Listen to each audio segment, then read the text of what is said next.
C'est la première fois que je fais ça, je trouve ça génial. On a des petites odeurs de caramel là qui sortent. On va commencer tout de suite par le café à l'œuf. Franchement, c'est des recettes hyper simples, mais c'est super bon. Comme vous le savez, le café est extrêmement populaire au Vietnam. Le Vietnam est même le deuxième plus grand producteur de café au monde. Et les chaînes de café connaissent un engouement énorme ici. Et vous allez voir que ça n'a rien à voir par rapport à la France. On commence tout de suite par le Starbucks, une référence en France. On va voir les différences qu'il y a ici au Vietnam.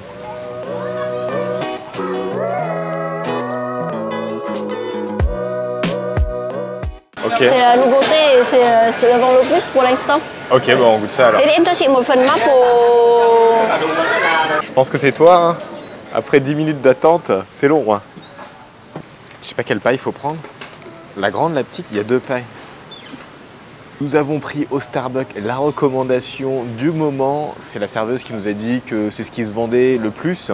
Et c'est le Maple Cocoa Nibs Oat Milk. Du coup, c'est une boisson goût sirop d'érable et au lait d'avoine. Et je crois qu'il y a du café aussi. On a du café, on a du lait d'amande. On a ce petit goût de cacao. C'est vraiment pas bon. Ça manque de sucre, l'équilibre est pas terrible. Il y a les classiques du Starbucks ici, il y a le caramel macchiato, ce genre de choses. Là, je trouve que c'est pas terrible. Toi, tu as pris un cold brew au raisin. On va goûter, voir ce que c'est. Du coup, c'est du café aussi. Là, on a le goût de raisin. On a le goût de café. C'est bien un cold brew. Non, c'est meilleur. C'est plus sucré. Je préfère. Mais c'est pas waouh quoi. Vous allez voir, il y a la possibilité d'avoir un meilleur café, un meilleur rapport qualité-prix. Même ta boisson, c'était pas terrible, mais il y a quand même du succès, il y a du monde. Il y a à peu près 120 Starbucks ici au Vietnam contre 250 en France.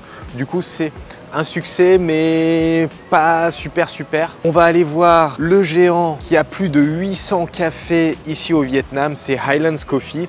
Mais avant ça, petit tour ici avec ce parc magnifique. On est à Eco Park. C'est un condominium de 500 hectares où on a planté des millions d'arbres. On habite ici, on a cette chance-là. C'est un autre aspect du Vietnam qui est plus moderne. Et ce sont les gens de la ville qui apprécient vivre dans ces conditions.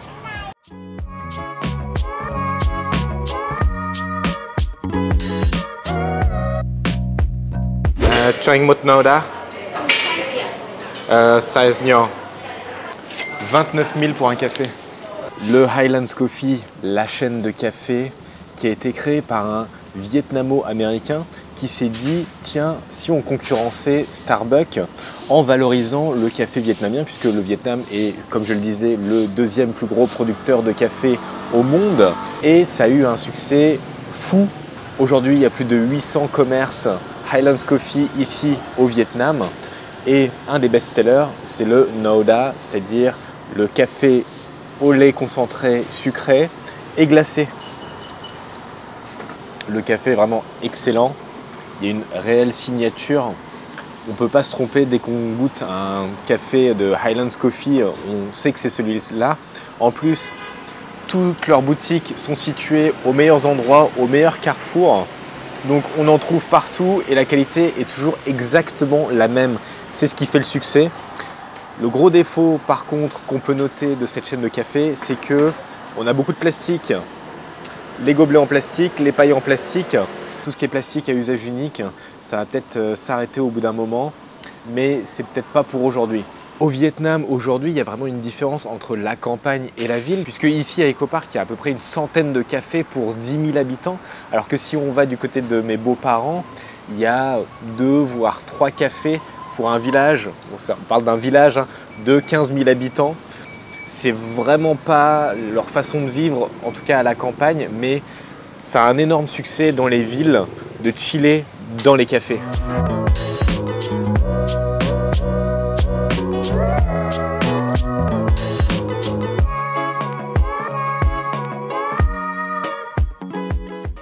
Phuc Long, une autre chaîne de café populaire au Vietnam et qu'on apprécie, spécialisée dans le thé au lait, dans le thé, aussi dans le café. Mais aujourd'hui, on va goûter plutôt le thé au lait ici. Ils nous ont donné un petit badge après avoir commandé. C'est quand même plus pratique de passer par le Starbucks, puisque au Starbucks, eh bien, on nous appelle Là, c'est moderne.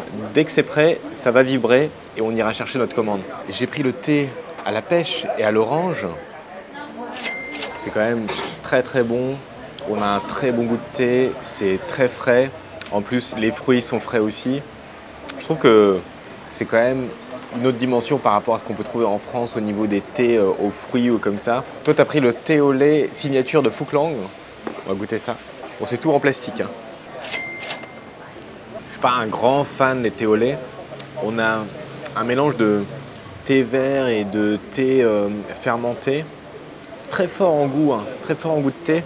Heureusement qu'on a le lait pour adoucir. Je suis pas hyper fan. Je pense que c'est pas trop dans ma culture, mais dans la culture vietnamienne, ça matche bien. Il faut savoir qu'il y a à peu près 200 cafés Phuc Lang ici au Vietnam. Du coup, c'est une chaîne qui est assez populaire. On avait fait aussi une vidéo sur le Kong Café, qui est encore une autre chaîne populaire ici au Vietnam. Et il y a même un Kong Café qui s'est implanté dans le 1er arrondissement de Paris. Les gens n'avaient pas bien compris pourquoi est-ce que la boisson était aussi chère, mais c'est quand même la force du Vietnam de pouvoir exporter ses boissons à base de café, à base de thé, jusqu'en France, dans le 1er arrondissement de Paris. Ça montre que la puissance du Vietnam est là et est même capable de s'exporter jusqu'au bout du monde.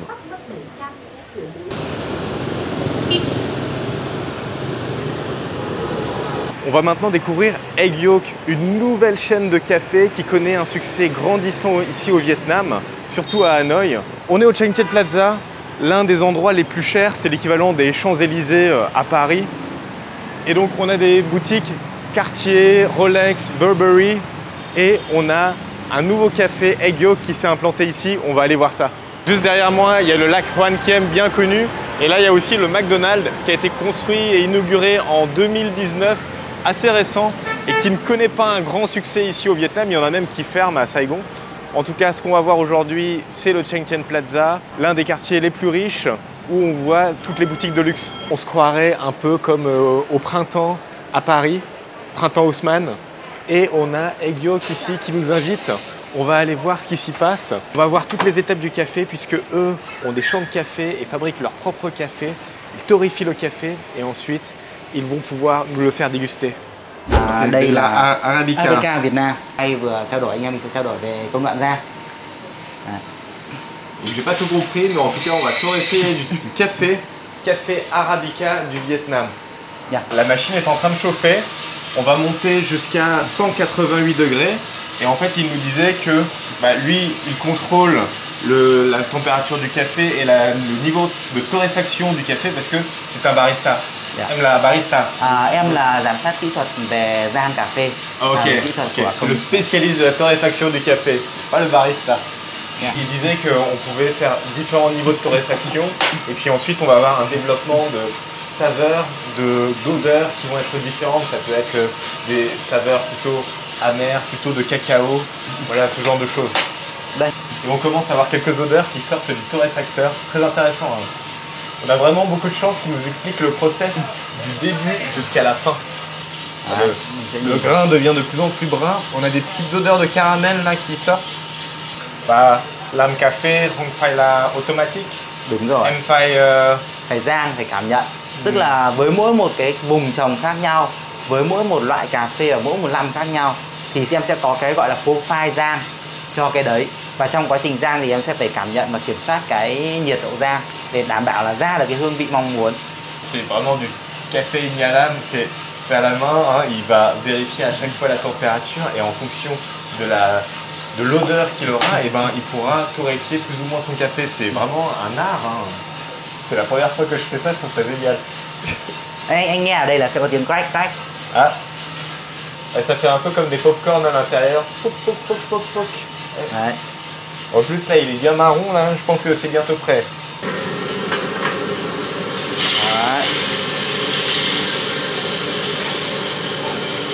Oui, il disait aussi que c'était très important, après la torréfaction, de brasser le grain de café pour pouvoir le refroidir. Après avoir torréfié le café, on va mettre le café dans des petites poches et on va le laisser se reposer pendant 15 jours à 45 jours. Et maintenant, on va passer à l'atelier barista. Comment est-ce qu'on va produire un petit café, hein? On va commencer tout de suite par le café à l'œuf. Il nous faut d'abord un expresso. une dose de café. On m'a expliqué comment on fallait faire. Ok. Ok. Your soybean. On pose là, ça.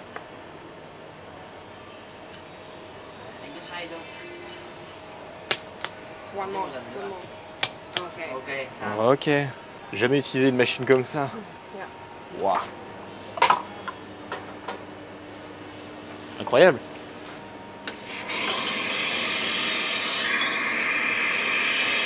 Il nous faut 2 jaunes d'œufs avec 10 grammes de sucre qu'on a battu pendant un sacré moment. Et puis on va mettre ici 20 grammes de jaune d'œuf.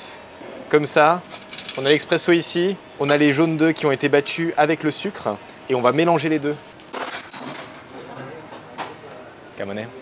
Le café à l'œuf, c'est le café signature de Egg Yolk. On va goûter ça. En tout cas, moi je l'adore. On verse l'expresso, l'année. On verse l'expresso sur l'œuf. Voilà. Ensuite, on mélange légèrement. Et on a la crème comme ça qui s'aromatise au café. Voilà. C'est pas trop sucré, il y a un bon équilibre entre le café et le jaune d'œuf. C'est vraiment, on a l'impression de manger du tiramisu. Excellent. Ça fait partie des incontournables. Si vous passez au Vietnam, il faut absolument goûter le café à l'œuf. Et très gentiment, ils ont accepté de nous montrer un autre café. Comment est-ce qu'on fait un café fin? Et ça se passe à l'extérieur, sur ce magnifique balcon. Em muốn mic, làm barista. Em tên là gì? Em tên là Huy Anh. Huy Anh. Yeah. Bây giờ chúng ta sẽ đến công đoạn là phin thủ công, phin Việt Nam. Café fin Vietnam. Yeah. Alors on va faire le véritable café fin du Vietnam, le café traditionnel. Đây là tầng phin để lọc cho cà phê vào ấy. Đây, còn đây là tầng cốc. Đấy. Cả cái này thì bên Egg Yolk có sản xuất. Đấy. Đấy. Ça vous pouvez le retrouver à Bach Chang, vous pouvez en acheter. Et ici chez Egg Yolk, ils en font vraiment des customisés très bien décorés. Et j'ai vu aussi leur petit truc, c'est que ici vous avez en fait des trous et eux mettent un petit filtre pour pas que les grains de café puissent tomber en bas. Yeah. 20 grammes café, C'est 20 grammes de café pour faire le café fin. Ce café-là qu'on utilise, café Arabica House Blend. On peut en trouver ici dans tous les magasins. 40 gam nước và mình sẽ ủ trong vòng 2 40 grammes nước, nước nóng. 40 grammes d'eau. Ủ trong vòng Vous 2 le faire phút. avec une balance. Hein. Ủ trong vòng 2 phút. 2 Ok, minutes. on attend 2 minutes. Yeah. Giết cái này đã ủ xong rồi. Ủ ok. xong rồi mình sẽ khuấy một tí. Ensuite, en mélangeant comme ça, ça va permettre de dégager un peu le filtre et faire en sorte que ça coule mieux. Yeah. Nếu mà đá thêm 30 gam nước nóng là 40 gam. Donc la dose d'eau n'est pas la même si on fait un café glacé ou un café chaud. Maintenant, on va faire le Noda, le café soda, le café au lait concentré glacé. Sẽ cho thêm 20 gam sữa đặc. On ajoute 20 grammes de lait concentré. Du coup, café Noda, c'est le café marron, tout simplement, puisqu'il devient marron quand on ajoute le lait concentré sucré. With eye and Magnifique. enjoy. Génial. Yeah, génial. Il suffit d'ajouter les glaçons ensuite, on mélange. C'est marrant, hein, ils ont des glaçons ronds comme ça, c'est magnifique. Franchement, c'est des recettes hyper simples, mais c'est super bon. C'est surtout technique dans certaines choses. Il faut respecter les poids, les grammages. Si vous connaissez toutes ces recettes, voilà, comme on vous a montré ici, vous allez pouvoir faire un très bon café à la maison. Merci à toi, Nam, de nous avoir invités aujourd'hui pour découvrir Egg Yolk. C'est la fondatrice de cette chaîne de café.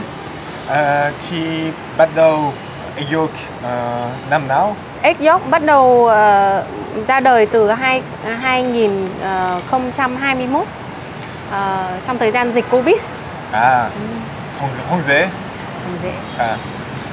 Elle a démarré Egg Yolk en 2021 et en plus c'était une année assez difficile puisque c'était pendant le Covid. Chị làm thêm café Arabica hay café Robusta? Ở Quảng Trị là chuyên về cà phê Arabica đặc sản, specialty coffee. On a la chance quand même de voir aujourd'hui une évolution au niveau du café vietnamien puisque le Robusta régresse petit à petit et en fait les Vietnamiens commencent à produire de plus en plus d'Arabica avec des spécialités de café qui ont plus d'arômes. Arabica thơm hơn. Arabica là mùi thơm hơn, Và Arabica trồng ở Việt Nam thì có hương trái cây nhiệt đới, có những cái hương cam, hương bưởi, hương quả giống như là quả cherry, rất là thơm, và dùng chế biến những cái cà phê cao cấp và cà phê máy, cà phê cold brew. Ngoài ra thì Egg vẫn sử dụng cà phê Robusta cho cà phê sữa đá Việt Nam. Và bây giờ chỉ có bao nhiêu shop Egg Yolk? Egg sau 4 năm thì bây giờ có 10 cửa hàng. Egg Yolk chỉ có nhiều sản phẩm. Đây là gì? Đây là cái đặc biệt nhất của Egg là cà phê trứng. Cà phê trứng. Instant coffee, egg instant coffee. Ça c'est quand même assez unique, c'est le café à l'œuf en café instantané. Ça vous pouvez pas le retrouver ailleurs. Unique product. Yeah, unique product. Và đây là sản phẩm bán chạy nhất của Egg. Genre Nespresso. Nespresso. Yeah. Ok. Wow. Du coup, ils ont sorti les capsules Nespresso là, avec leur café à eux. C'est vraiment excellent. J'ai pu le goûter. C'est vraiment très bon. Và chị làm trà. Có trà viên nén nữa, cũng trà Việt Nam. Có hồng trà viên nén, có trà đen viên nén. Donc tout ça, vous pouvez l'acheter dans les magasins Egg Yolk. Donc vous pourrez déguster les produits, vous pourrez déguster les cafés, mais vous pourrez également acheter des souvenirs. Donc n'hésitez pas, ici à Chengken Plaza, il suffit de monter tout là-haut. Vous avez le shop avec le barista. Il y a aussi le petit atelier où on torréfie le café. C'est vraiment très intéressant, on peut tout visiter en plus. Et Nam est très gentille, si elle est là, vous pouvez peut-être la voir. En tout cas, les autres personnes sont vraiment aussi très gentilles chez Egg Yolk.